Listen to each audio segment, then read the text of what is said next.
Okay, hopefully everyone can hear me. Let's see here. Alright, so hopefully everyone can see me and hear me. If not, I do have the chat open, so please put it into the chat and I will do my best to fix it. Hopefully nothing is wrong.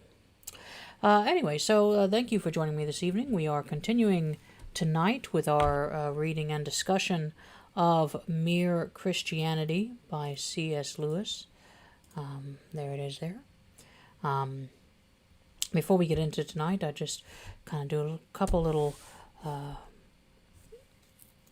kind of maintenance issues here, the kind of things I say each time.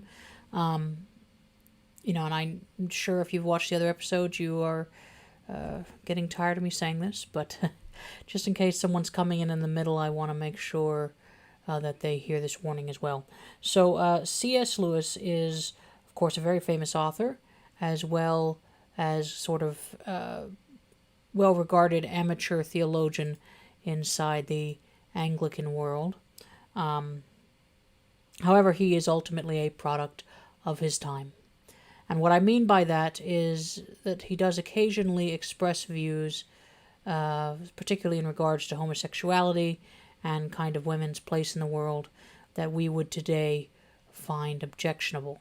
I will point out that in some ways some of those views are actually, while still very much behind where we are today, sometimes the views he expresses are slightly forward-thinking for the time he was in, but that is a different discussion. The point is that there seems to be this movement these days that suggests that anyone who might have or express a view that is questionable or objectionable, that this somehow negates or invalidates everything else that they've done. I do not hold to that view. I do not believe that, especially when we are talking about someone like C.S. Lewis, who lived in a different time period. The world was different, and getting offended because he expresses views that were normal for the time, I wish it were otherwise, but it shouldn't be that big of an issue, is my personal opinion, my personal thoughts on the matter. I think he gives us a lot of other excellent stuff, excellent food for thought, if you will, in this, and so I don't, we're going to read it. Now, I also don't believe in censoring or kind of glossing over the objectionable views in question. So if we do come to them, I will read them as written, and we will just talk about them in the discussion. I think we might actually be past the point in the book where we hear these things, but just in case, because it has been a few years since I read this book in full, so just be aware. The other thing I would like to say before we begin is, and I'll announce this again at the end, is that some of you may have been watching my horror series, which was meant for this kind of Halloween season leading up to Halloween. And I had a few computer issues, and took me a bit to get them fixed. I seem to have managed to get it fixed, so we will be picking that back up. Obviously, I was doing it once a week with the intention of 10 ultimate episodes, with the 10th episode being on Halloween night. Unfortunately, because it took me some time to figure out what was wrong and figure out how to fix it, that is not really possible anymore. I am going to step it up a little bit. So what we're going to do is there will now be 2 episodes for each of these coming weekends. One will be on Friday at 10 and one on Saturday at 10. Again, there will be Stvpett Reads Horror episodes going up at 10 p.m. on Friday and Saturday, both this weekend and next weekend. Just to be clear, in case you haven't seen any of those, it's just kind of a little bit of fun leading up into Halloween. It has a very similar format to these live episodes, but they are not live episodes. They're pre-recorded. But they're very similar in format, where I basically read a short horror story and then have a kind of short analysis discussion period at the end. So I hope that some of you will join me for that on Friday and Saturday. Again, if you had been watching those and wondered where they went, it was because of some computer issues. So those will be back up starting this Friday, which I believe is October the 23rd at 10 p.m. Another episode on Saturday the 24th at 10 p.m. And then next weekend, same thing, on Friday the 30th at 10, and Saturday, of course, Halloween, the 31st of October at 10.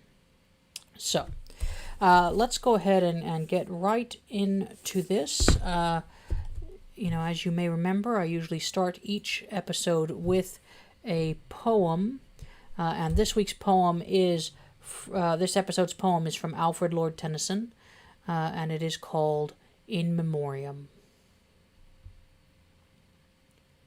To sleep I give my powers away. My will is bondsman to the dark. I sit within a helmless bark, and with my heart I muse and say, O heart, how fares it with thee now, that thou should fail from thy desire, who scarcely darest to inquire, what is it makes me beat so low?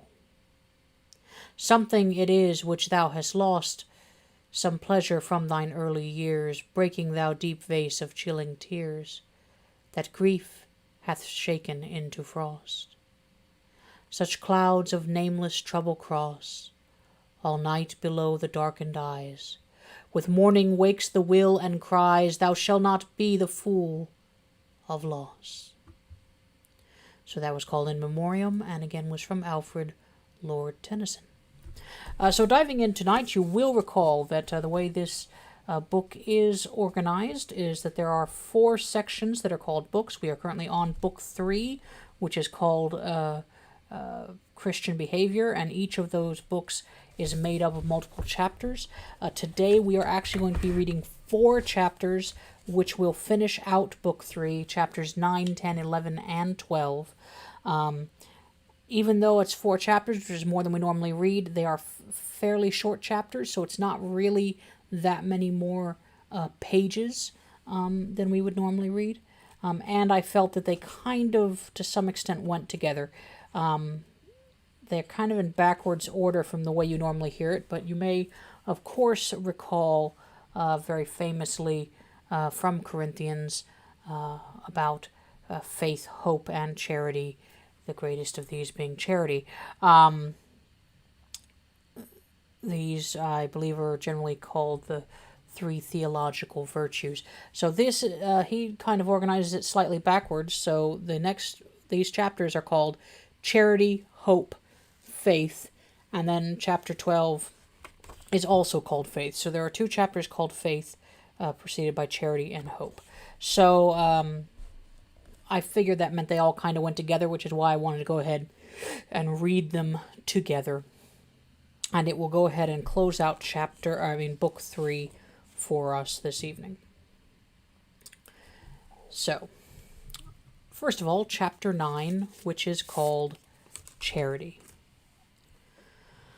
I said in an earlier chapter that there were 4 cardinal virtues and 3 theological virtues.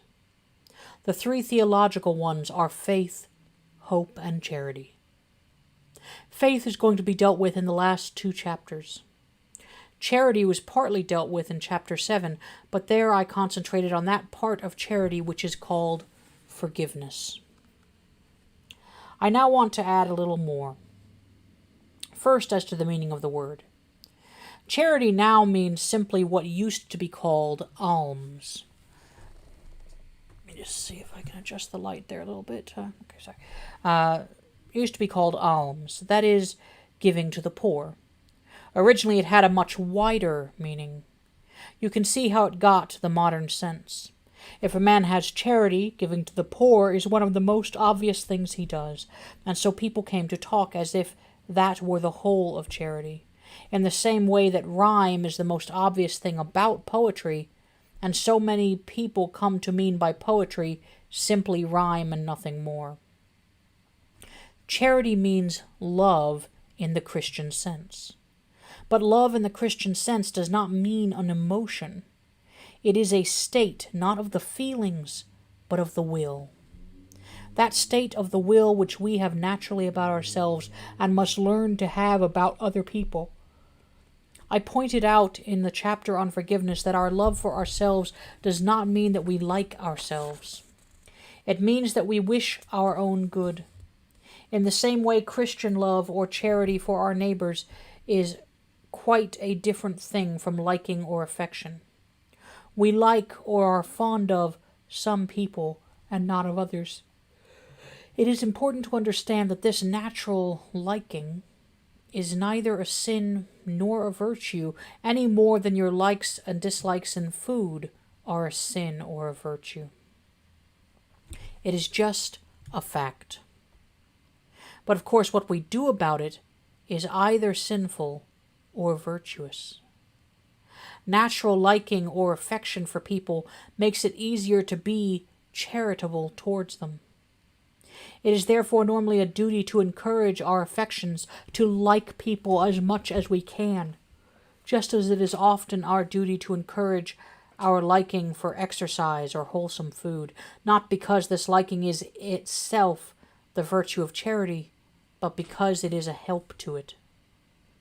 On the other hand, it is also necessary to keep a very sharp lookout for fear our liking for some one person makes us uncharitable or even unfair to someone else. There are even cases where our liking conflicts with our charity towards the person we like. For example, a doting mother may be tempted by natural affection to spoil her child, that is, to gratify her own affectionate impulses at the expense of the child's real happiness later on. But though natural liking should normally be encouraged, it would be quite wrong to think that the way to become charitable is to sit trying to manufacture affectionate feelings. Some people are cold by temperament.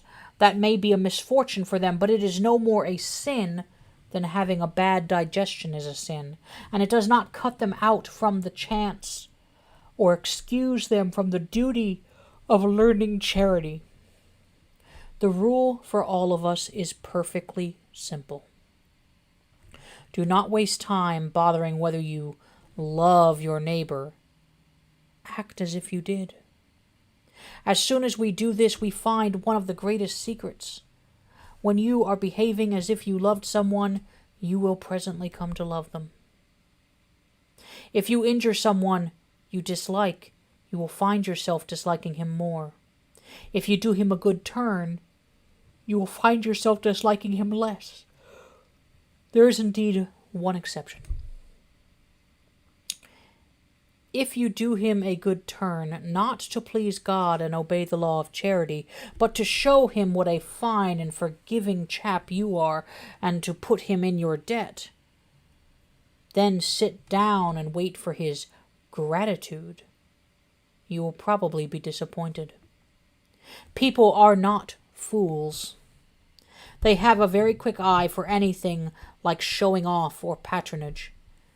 But whenever we do good to another self, just because it is a self made like us by God, and desiring its own happiness as we desire ours, we shall have learned to love it a little more, or at least to dislike it less.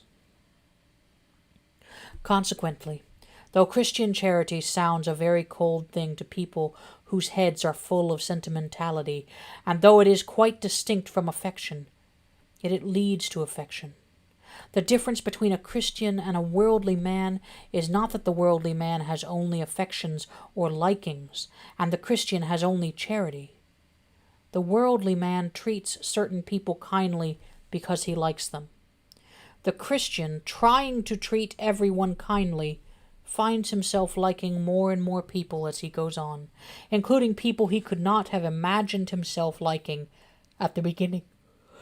The same spiritual law works terribly in the opposite direction. The Germans, perhaps at first, ill-treated the Jews because they hated them. Afterwards, they hated them much more because they had ill-treated them. The more cruel you are, the more you will hate, and the more you hate, the more cruel you will become, and so on in a vicious circle forever. Good and evil both increase at compound interest.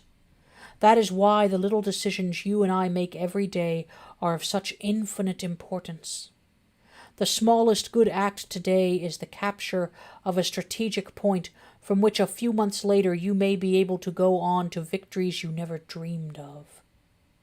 An apparently trivial indulgence in lust or anger today is the loss of a ridge or railway line, or bridgehead from which the enemy may launch an attack otherwise impossible.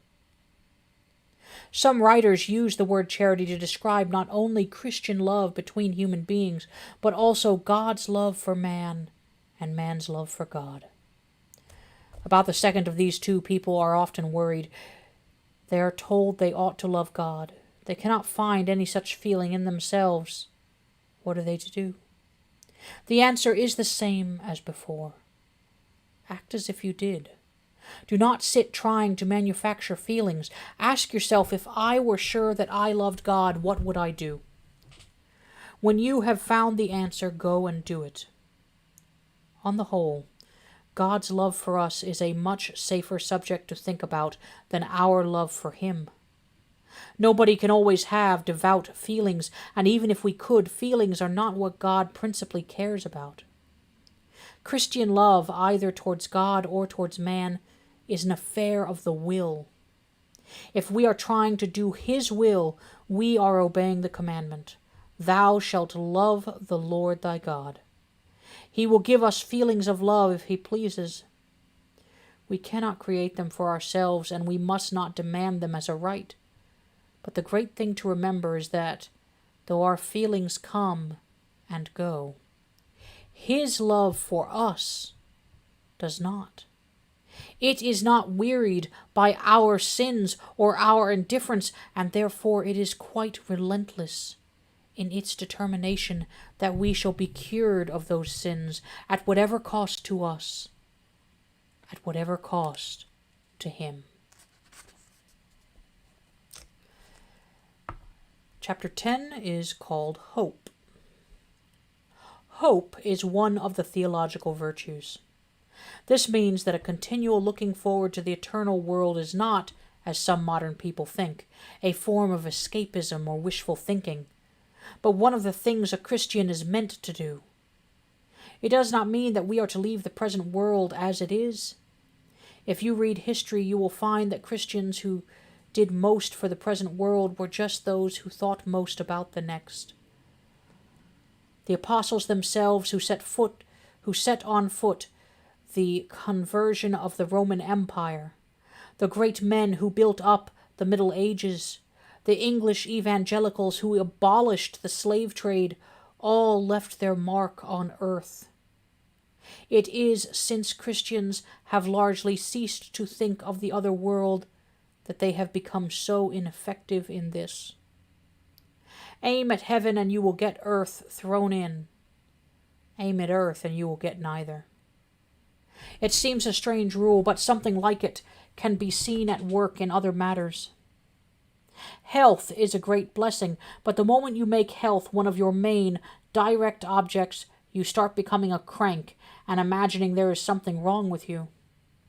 You are only likely to get health provided you want other things more: food, games, work, fun, open air. In the same way, we shall never save civilization as long as civilization is our main object.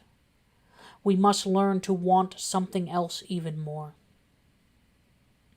Most of us find it very difficult to want heaven at all, except insofar as heaven means meeting again our friends who have died. One reason for this difficulty is that we have not been trained.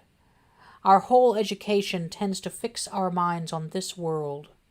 Another reason is that when the real want for heaven is present in us, we do not recognize it. Most people, if they had really learned to look into their own hearts, would know that they do want, and want acutely, something that cannot be had in this world. There are all sorts of things in this world that offer to give it to you, but they are never quite keeping their promise. The longings which arise in us when we first fall in love, or first think of some foreign country, or first take up some subject that excites us, are longings which no marriage, travel, learning can really satisfy. I'm not now speaking of what would be ordinarily called unsuccessful marriages, or holidays, or learned careers. I'm speaking of the best possible ones. There was something we grasped at in that first moment of longing which just fades away in the reality. I think everyone knows what I mean. The wife may be a good wife, and the hotels and scenery may have been excellent, and chemistry may be a very interesting job, but something has evaded us.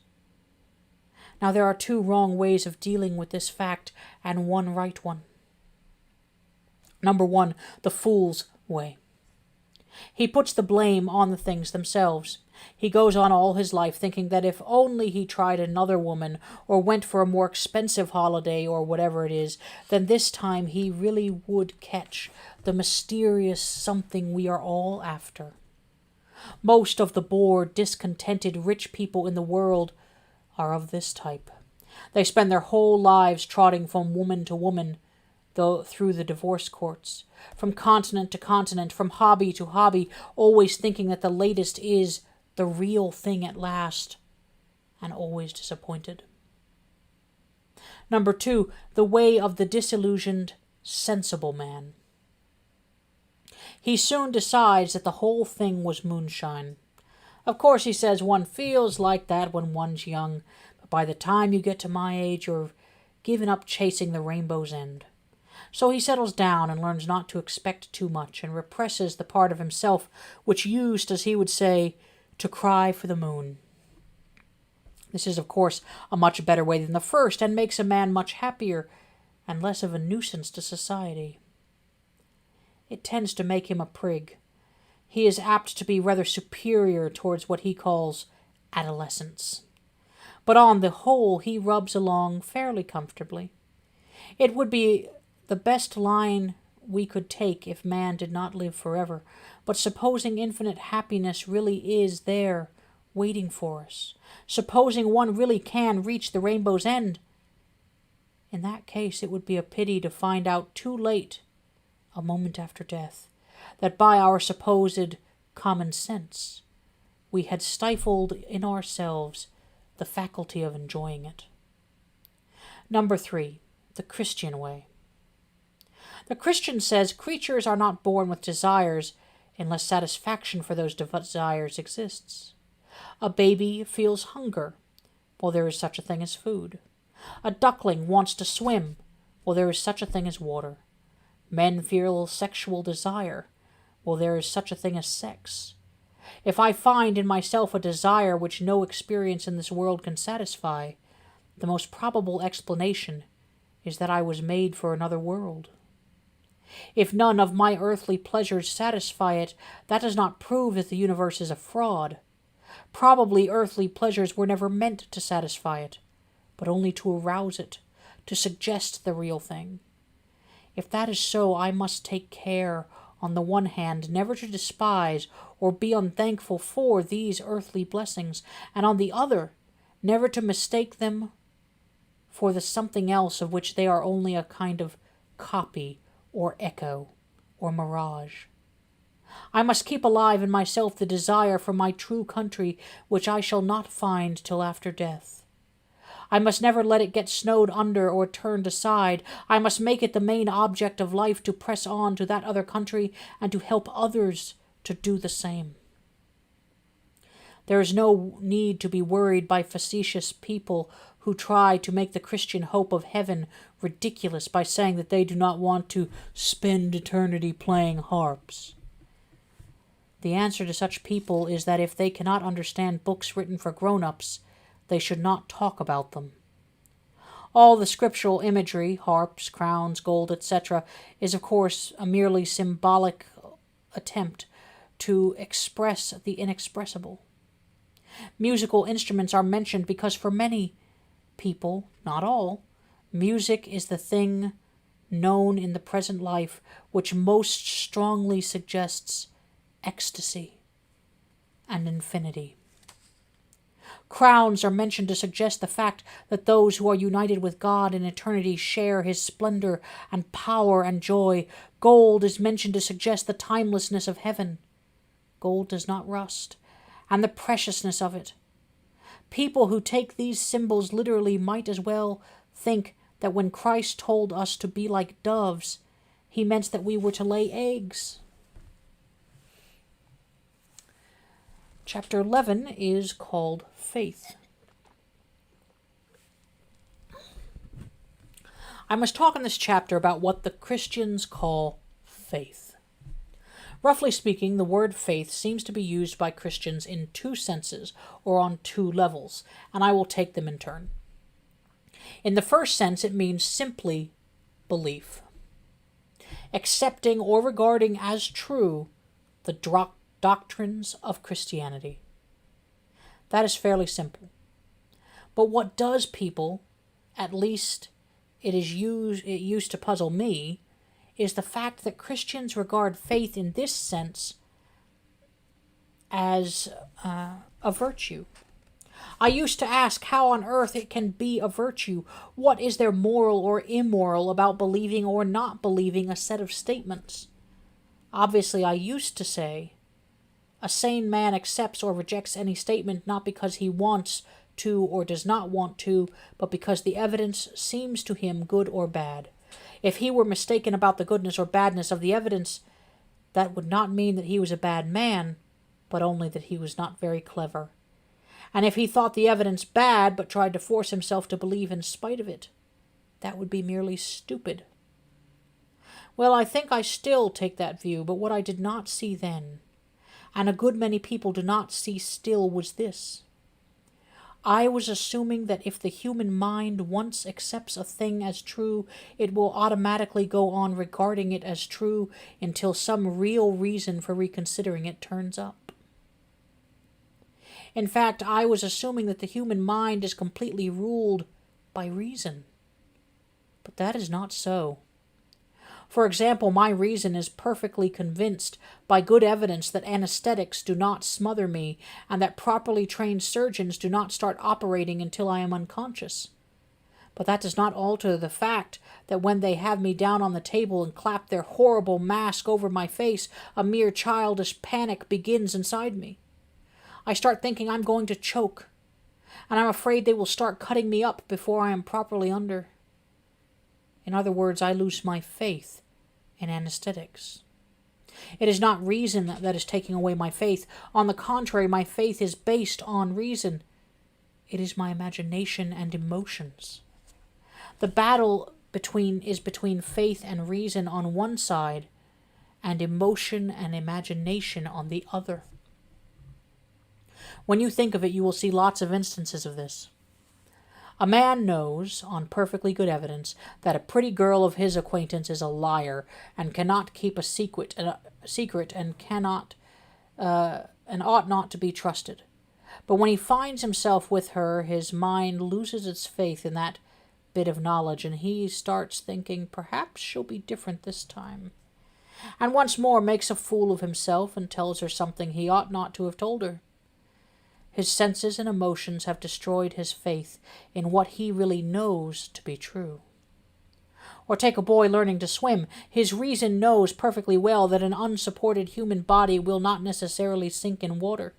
He has seen dozens of people float and swim, But the whole question is whether he will be able to go on believing this when the instructor takes away his hand and leaves him unsupported in the water, or whether he will suddenly cease to believe it and get in a fright and go down. Now, just the same thing happens about Christianity. I'm not asking anyone to accept Christianity if his best reasoning tells him that the weight of the evidence is against it. That is not the point at which faith comes in. But supposing a man's reason once decides that the weight of the evidence is for it, I can tell that man what is going to happen to him in the next few weeks. There will come a moment when there is bad news, or he is in trouble, or is living among a lot of other people who do not believe it, and all at once his emotions will rise up and carry out a sort of blitz on his belief. Or else there will come a moment when he wants a woman, or wants to tell a lie, or feels very pleased with himself, or sees a chance of making a little money in some way that is not perfectly fair. Some moment, in fact, at which it would be very convenient if Christianity were not true. And once again, his wishes and desires will carry out a blitz. I'm not talking of moments at which any real new reasons against Christianity turn up. Those have to be faced, and that is a different matter. I'm talking about moments when a mere mood rises up against it.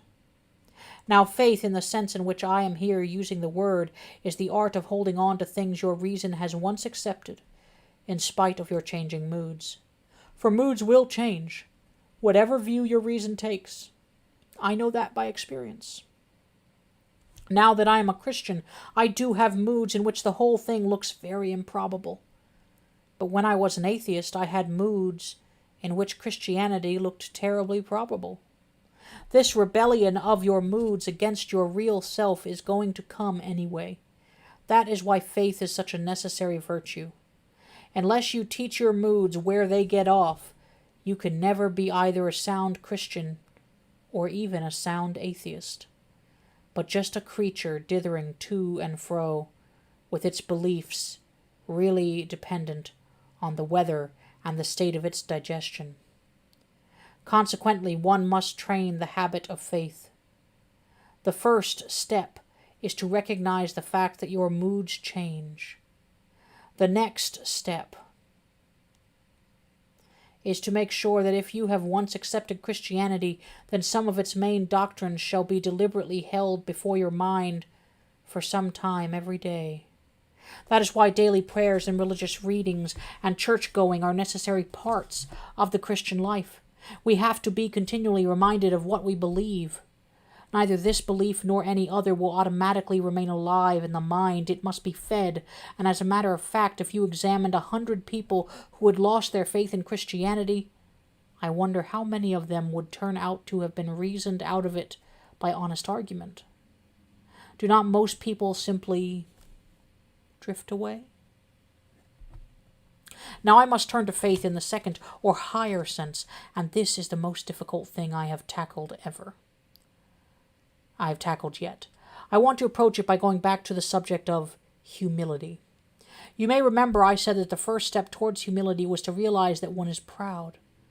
I want to add now that the next step is to make some serious attempt to practice the Christian virtues.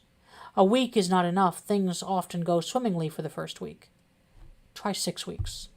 By that time, having, as far as one can see, fallen back completely, or even fallen lower than the point one began from, one will have discovered some truths about oneself. No man knows how bad he is till he has tried very hard to be good. A silly idea is current that good people do not know what temptation means. This is an obvious lie. Only those who try to resist temptation know how strong it is. After all, you find out the strength of the German army by fighting against it, not by giving in. You find out the strength of the wind by trying to walk against it, not by lying down. A man who gives in to temptation after 5 minutes simply does not know what it would have been like an hour later. That is why bad people, in one sense, know very little about badness. They have lived a sheltered life by always giving in. We never find out the strength of the evil impulse inside us until we try to fight it. And Christ, because he was the only man who never yielded to temptation, is also the only man who knows to the full what temptation means. The only complete realist. Very well then.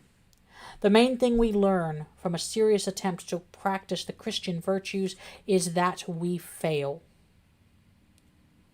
If there was any idea that God had set us a sort of exam, and that we might get good marks by deserving them, that has to be wiped out. If there was any idea of a sort of bargain, any idea that we could perform our side of the contract and thus put God in our debt so that it was up to him, in mere justice, to perform his side, that has to be wiped out. I think everyone who has some vague belief in God until he becomes a Christian has the idea of an exam or of a bargain in his mind. The first result of real Christianity is to blow that idea into bits. When they find it blown into bits, some people think this means that Christianity is a failure and give up. They seem to imagine that God is very simple-minded. In fact, of course, he knows all about this. One of the very things Christianity was designed to do was to blow this idea to bits. God has been waiting for the moment at which you discover that there is no question of earning a pass mark in this exam or putting him in your debt. Then comes another discovery. Every faculty you have, your power of thinking or of moving your limbs from moment to moment, is given you by God. If you devoted every moment of your life exclusively to his service, you could not give him anything that was not, in a sense, his own already. So that when we talk of a man doing anything for God or giving anything to God, I will tell you what it is really like. It is like a small child going to his father and saying, "Daddy, give me a sixpence to buy you a birthday present." Of course the father does. And he is pleased with the child's present. It is all very nice and proper, but only an idiot would think that the father is sixpence to the good on the transaction. When a man has made these two discoveries, God can really get to work. It is after this that real life begins. The man is awake now. We can now go on to talk of faith in the second sense. And so we come to chapter 12, which, let's see. Oh, that makes the light a little better. Maybe I should have done that before. Okay. We come to chapter 12, which is also called faith. I want to start by saying something that I would like everyone to notice carefully. It is this. If this chapter means nothing to you, if it seems to be trying to answer questions you never asked, drop it at once. Try and brighten this up a tiny bit. Sorry, I'm just trying to fix the camera a little bit. It looked a little iffy to me. Drop it at once. Do not bother about it at all. There are certain things in Christianity that can be understood from the outside before you have become a Christian. But there are a great many things that cannot be understood until after you have gone a certain distance along the Christian road.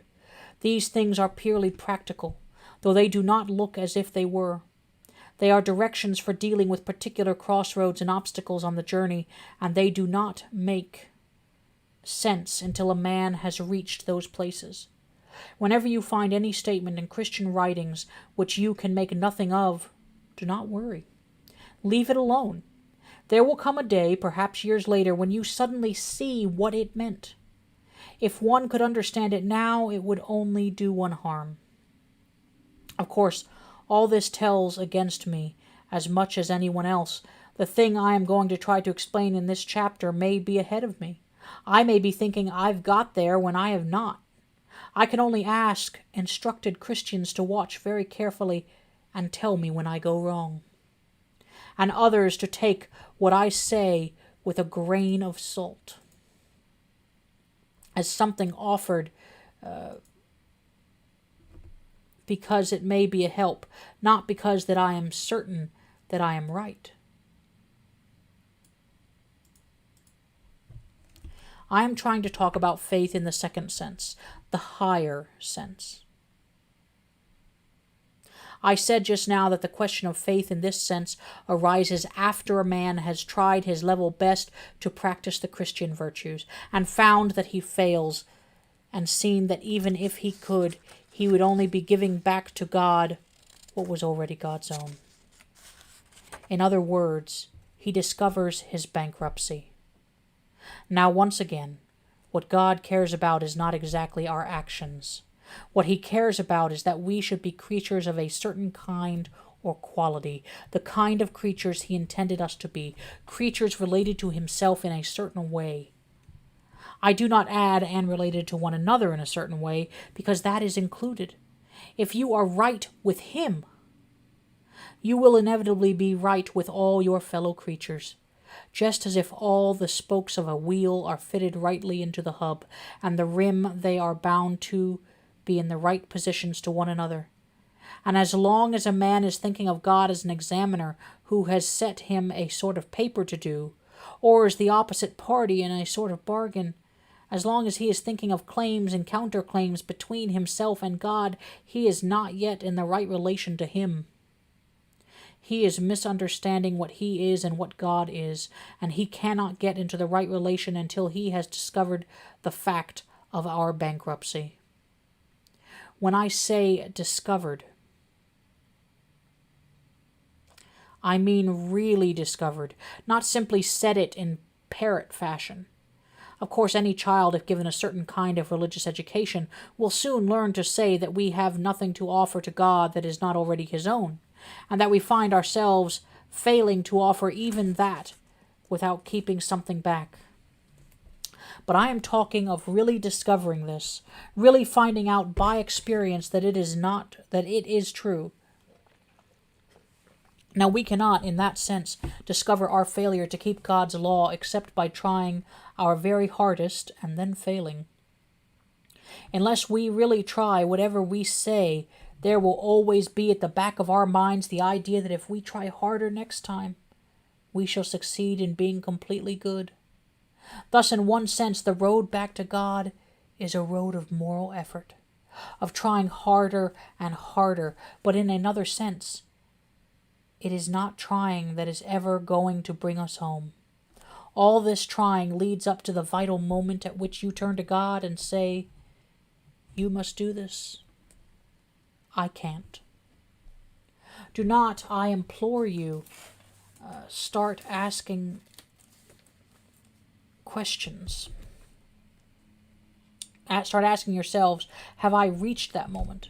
Do not sit down and start watching your own mind to see if it is coming along. That puts a man quite on the wrong track. When the most important things in our life happen, we quite often do not know at the moment what is going on. A man does not always say to himself, "Hello, I'm growing up." It is often only when he looks back that he realizes what has happened and recognizes it as what people call growing up. You can see it even in simple matters. A man who starts anxiously watching to see whether he is going to sleep is very likely to remain wide awake. As well, the thing I am talking of now may not happen to everyone in a sudden flash, as it did to St. Paul or Bunyan, but it may be so gradual that no one could ever point to a particular hour or even a particular year. And what matters is the nature of the change in itself, not how we feel while it is happening. It is the change from being confident about our own efforts to the state in which we despair of doing anything for ourselves and leave it to God. I know the words "leave it to God" can be misunderstood, but they must stay for the moment. The sense in which a Christian leaves it to God is that he puts all his trust in Christ, trusts that Christ will somehow share with him the perfect human obedience which he carried out from his birth to his crucifixion, that Christ will make the man more like himself, and in a sense, make good his deficiencies. In Christian language, he will share his sonship with us, will make us, like himself, sons of God. In Book 4, I shall attempt to analyze the meaning of those words a little further. If you like to put it that way, Christ offers something for nothing. He even offers everything for nothing. In a sense, the whole Christian life consists in accepting that very remarkable offer. But the difficulty is to reach the point of recognizing that all we have done and can do is nothing. What we should have liked would be for God to count our good points and ignore our bad ones. Again, in a sense, you may say that no temptation is ever overcome until we stop trying to overcome it. Throw up the sponge. But then you could not stop trying in the right way and for the right reason until you had tried your very hardest. And in yet another sense, handing everything over to Christ does not, of course, mean you stop trying. To trust him means, of course, trying to do all that he says. There would be no sense in saying you trusted a person if you would not take his advice. Thus, if you have really handed yourself over to him, it must follow that you are trying to obey him, but trying in a new way, a less worried way, not doing these things in order to be saved, but because he has begun to save you already. Not hoping to get to heaven as a reward for your actions, but inevitably wanting to act in a certain way because a first faint gleam of heaven is already inside you. Christians have often disputed as to whether what leads the Christian home is good actions or faith in Christ. I have no right really to speak on such a difficult question, but it does seem to me like asking which blade in a pair of scissors is most necessary. A serious moral effort is the only thing that will bring you to the point where you throw up the sponge. Faith in Christ is the only thing to save you from despair at that point, and out of that faith in him, good actions must inevitably come. There are two parodies of the truth which different sets of Christians have, in the past, been accused by other Christians of believing. Perhaps they may make the truth clearer. One set were accused of saying good actions are all that matters. The best good action is charity. The best kind of charity is giving money. The best thing to give money to is the church, so hand us over £10,000 and we will see you through. The answer to that nonsense, of course, would be that good actions done for that motive, done with the idea that heaven can be bought, would not be good actions at all, but only commercial speculations. The other set were accused of saying faith is all that matters. Consequently, if you have faith, it doesn't matter what you do. Sin away, my lad, and have a good time, and Christ will see that it makes no difference in the end. The answer to that nonsense is that if what you call your faith in Christ does not involve taking the slightest notice of what he says, then it is not faith at all. Not faith or trust in him, but only intellectual acceptance of some theory about him.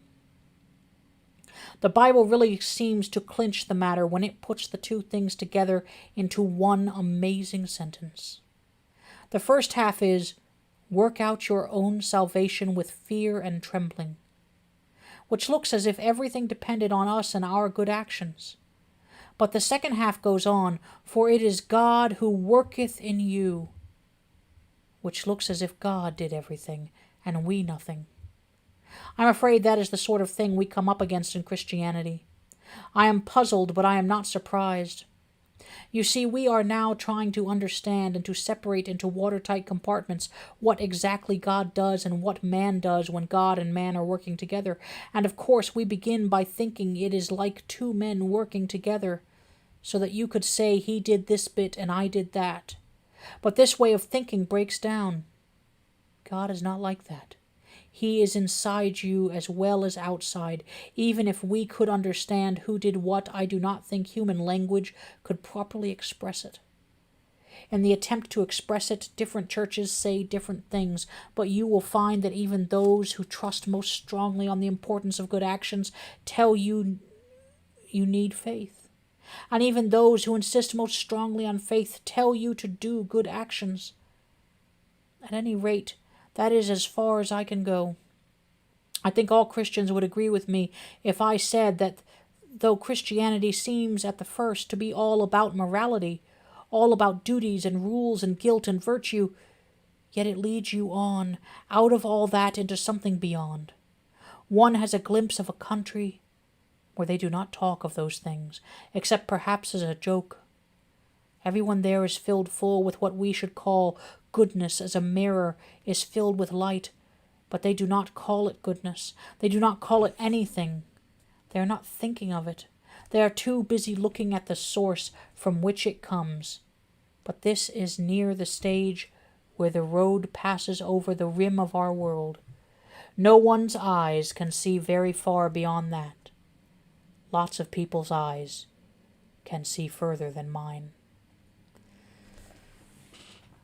Okay, so that is the end of our reading for this evening.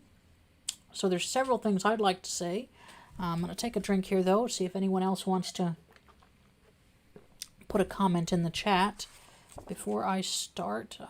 I'll go ahead and start. So I want to start, right back on charity. I'm not sure that he exactly realizes what he's doing, but in some ways,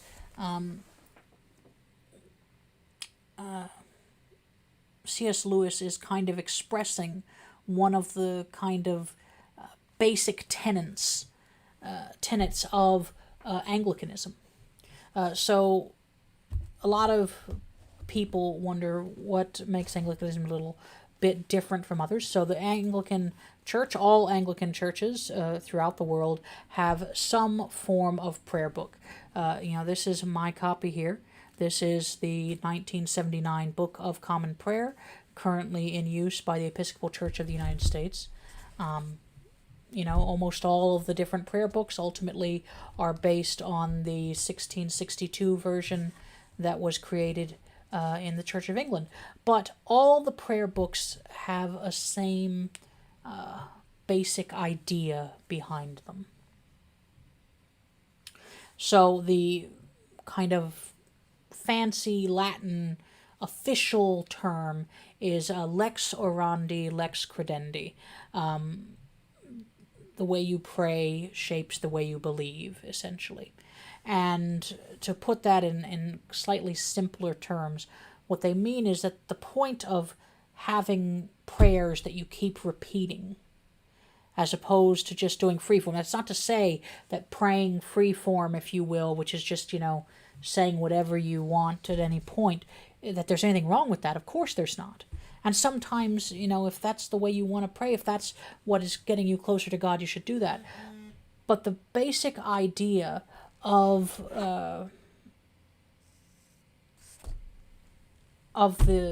the formed prayers or written prayers, composed prayers that you get in something like the Book of Common Prayer is the idea that as you keep praying the same thing, it kind of eventually becomes written in your mind, first of all. Essentially you can begin to remember it. And there are prayers in here that I can, that 5 years ago, before I became an Episcopalian, I would not have, I might have been able to read them off a page, but, I couldn't spout off to you right now. But as you go on, that changes, whether you're intending to, whether you're trying to or not. The prayers become written on your mind. Now, maybe it's not a perfect memorization, maybe it is, but generally you have a basic idea of a lot of the prayers that you keep praying. And the idea is that as you continue, so first they become written on your mind, and eventually they become written on your heart. And that is the basic idea behind the prayer book, is that the repeating the prayers. I'm going to try and turn this back on again, see if it... See, it's blowing out this corner over here, and that's why I didn't want the light on, but it was getting a little weird, and I was looking quite orange. Sorry. Anyway, and I find that this is kind of what he's saying here in his section on charity, although not really about prayer specifically. The point is, how do you love your neighbor as yourself? Well, just act as if you already do. And if you keep acting in that way, eventually it becomes true. So that is what I wanted to say there. I think that's a very interesting thing. He's completely right. I would also say to pray for something like that. I believe I mentioned, I don't remember whether it was the last episode or a previous episode, that there's a prayer in the prayer book here that I used to pray quite a lot when I used to be a much kind of more angry person and so forth. A prayer for our enemies, and it gets, O God, the Father of all, whose Son commanded us to love our enemies, lead them and us from prejudice to truth. Deliver them and us from hatred, cruelty, and revenge, and in your good time enable us all to stand reconciled before you through Jesus Christ our Lord. And I would say that continuing to pray that prayer for, every night for a long time, it kind of changed the way I think and believe and behave, to the point where, I have much greater love for my neighbor, if you will. I have much more charity, as he would put it, in my heart for everyone, because, I don't really hate anyone, which is not the way, which is not necessarily the way it used to be.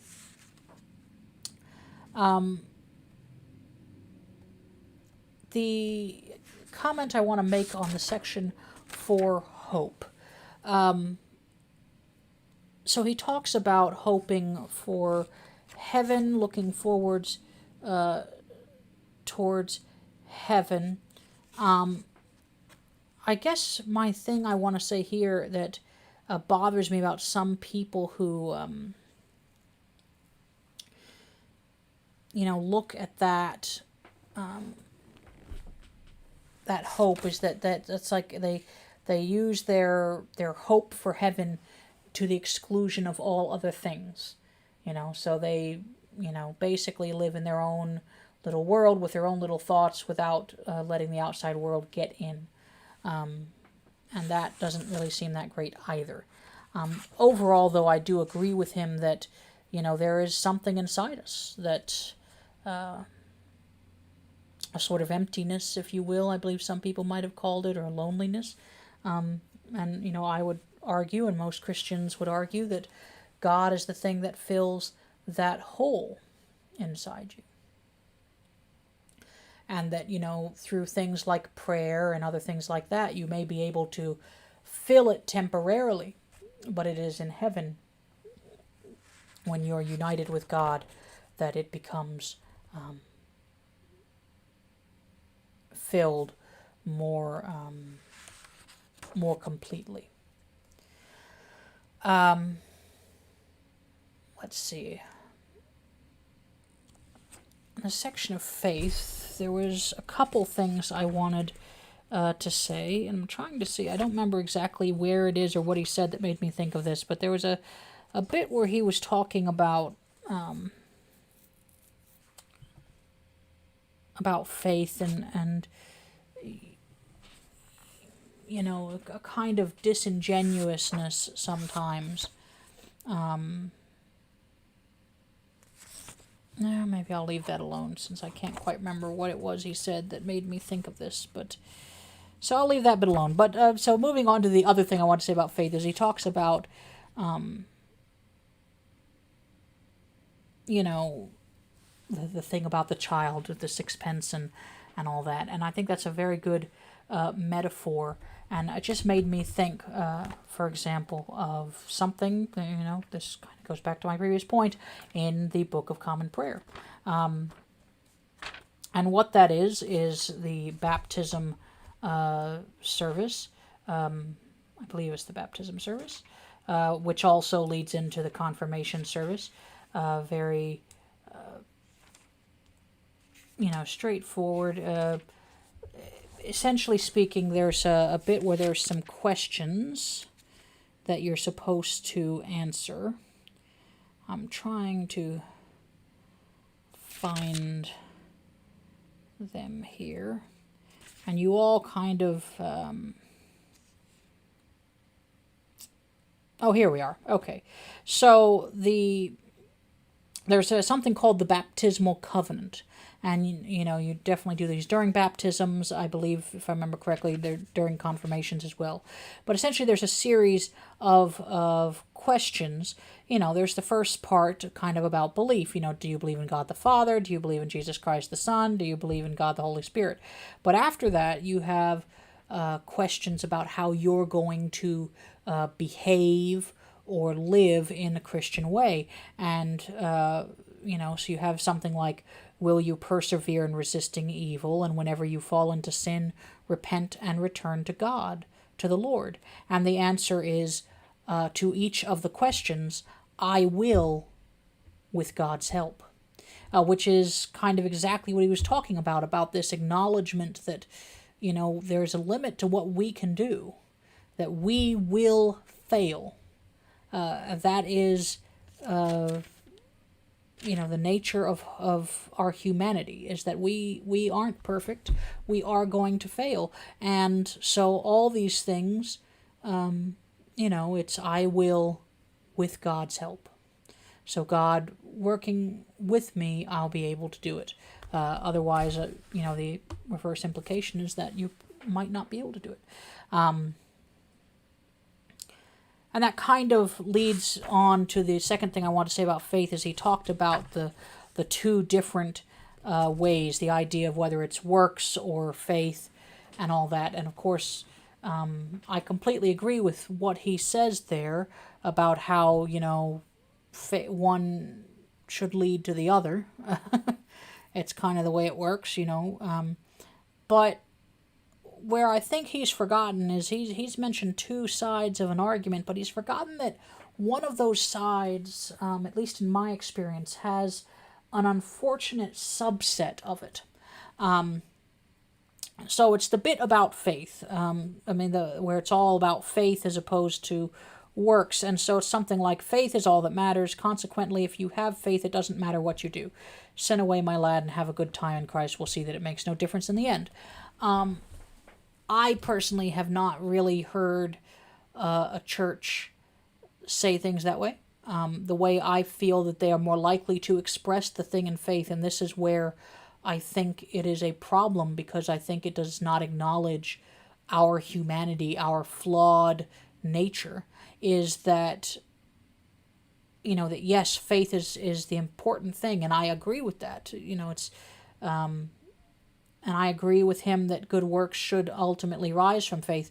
But what I feel that a lot of churches, and if you go to to an evangelical church and disagree with me on this, that's perfectly fine. I may be wrong about your specific beliefs, your specific church. It was the impression I got when I grew up in the evangelical churches, which was I got an implication, at least, that the idea was almost that if you were a good Christian and you had faith, that perhaps that the bad works that you do just wouldn't happen. So it's not like you can go out and sin and do whatever you want. It's more that if you were a good Christian, if you had strong faith, if you were truly Christian and had strong faith, you wouldn't sin in the first place. And that, to me, does not acknowledge the reality. Now, admittedly, I haven't been, a regular attendant at an evangelical church in almost 20 years now. So I was young, it was before, before I was an adult when I was in those churches. But that was basically the way I understood things to be. And the problem is that makes you question whether or not you're really a Christian, no matter what you believe, because the fact is we're all going to fail. We're all going to fall. And it also is a pretty good setup for something, for saying like, well, if you don't completely agree with the church's view on certain things that you are a sinner and therefore not truly a Christian. Whereas, here in the Episcopal Church, we generally say there is one church, whether you are Baptist or Catholic, Lutheran, Presbyterian, whether you feel like handling snakes or talking in tongues, whether we particularly believe in some of those things either, we acknowledge that we are one church, and there are many opinions within that church. And that we should probably just try and agree on the big things. That's the way I generally view Episcopalianism and Anglicanism, as looking at this sort of thing. And again, if you go to an evangelical church and you do not agree with my assessment of the bit about that if you truly had faith and were truly a Christian, you wouldn't do the bad things in the first place, I am not trying to categorize your beliefs. I'm trying to say the way I understood them to be when I grew up in that church, in that sort of church. And that was through multiple pastors and multiple, Christian groups and multiple, like retreats and stuff like that. And I still got the same impression. That was the way I came away from it. And so maybe that is not what the actual belief is, and if it is not, then perhaps a lot of those churches should look again at the way in which they express the belief, because that, at the very least, is the way I came away from it. And I'm not like some kind of unique and special person in that I think that I only heard meaning I'm sure that if that's what I thought and felt was the implication, that others feel and think the same thing. Anyway, so that is going to be the end of tonight's discussion, because I am not seeing anyone commenting. So our next episode will be on Saturday. It's Wednesday right now. Saturday, the 24th of October. We've just finished book 3. We will be beginning book 4 on Saturday, and it is called, it's a long name for the book, Beyond Personality, or First Steps in the Doctrine of the Trinity. So look forward to that. I'd just like to announce again, if you did not see at the beginning of tonight's episode, if you had been watching my Stvpett Reads Horror episodes, I had some computer issues. I believe I seem to have fixed them now. It seems to be working again. And so those episodes will be picking back up in a slightly different way, instead of doing, because I want to get as many episodes in as I can. I'd originally planned 10, with the last one being on Halloween. That is no longer going to happen, but we are going to do more than just one each weekend. So we're going to have an episode at 10 p.m. on this Friday, and 10 p.m. on this Saturday, followed by another episode on 10 p.m. the following Friday and 10 p.m. the following Saturday. So that is 10 p.m. on Friday the 23rd, Saturday the 24th, and Friday the 30th, and Saturday the 31st, which will leave us at a total of 8 episodes. Hopefully I won't have any further issues, but that should be fine. I haven't quite finished. I haven't uploaded what I need to upload yet, so I can't give you a link yet to those. So watch on YouTube or subscribe to my channel here on YouTube, and you should end up getting those episodes. And in case you don't know what that channel is, if you're watching from somewhere else, I will go ahead and put a link to, there you go, there's a link in the chat to my YouTube account or channel. So go there and subscribe, and you'll get the Stvpett Reads Horror. Like I said, those will premiere at 10 p.m. on Friday and Saturday, both this weekend and next weekend. I guess that's it. Again, our next episode, live episode, where we will continue reading Mere Christianity, is this Saturday at 6. Thank you for joining me and have a great evening.